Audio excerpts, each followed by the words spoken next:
Gidaig sa mga netizen ang principal o mga maestra sa usa ka tulungan sa Moncayo, Davao de Oro human ilang ginibisita matagbalay ang ilang mga estudyante aron mahaturan lang og reading materials.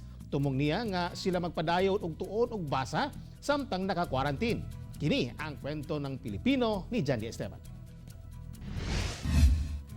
Nag-viral ang Facebook post sa DepEd Tayo Davao de Oro kabahin sa pagpaningkamot sa mga maestra sa Upper Ulip Elementary School sa Moncayo nga masigurong mapadayon ang pagtuon sa pagbasa sa mga estudyante bisan naka-quarantine.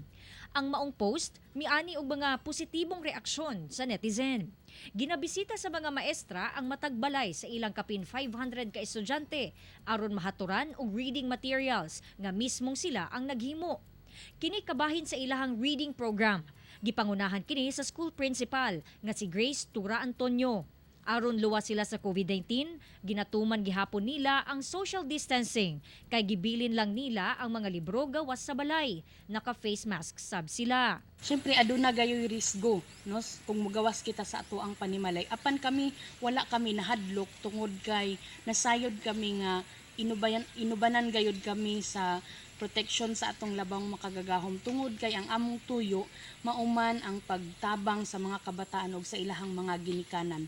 Sa wala pa gisuspend ang klase tungod sa COVID-19, nagpahigayon na sila og reading training alang sa mga ginikanan ubos sa programa aron sila na mismo ang mutudlo og basa sa ilang mga anak samtang anaa sa balay. Kini aron matutukan ang mga bata nga di pa kabalo mobasa. Pinaagi ni ining mga buluhaton, ma-assure nato nga aduna gayud parent-teacher partnership may tungod sa pagtudlo og basa sa mga kabataan tungod kay dili lalim nga walay pag-follow up sa mga ginikanan ngadto sa ilahang panimalay. Tumong niya nga walay masayang nga oras ang kabataan samtang naka-home quarantine. Mapasalamaton siya sa kooperasyon sa mga ginikanan. Si Ma'am Grace ug mga kaubanan ni ini pipila lamang sa mga andam himuon ang tanan aron mahatod ang edukasyon ngadto sa kabataan bisan pa sa risgo nga ilang yatubang.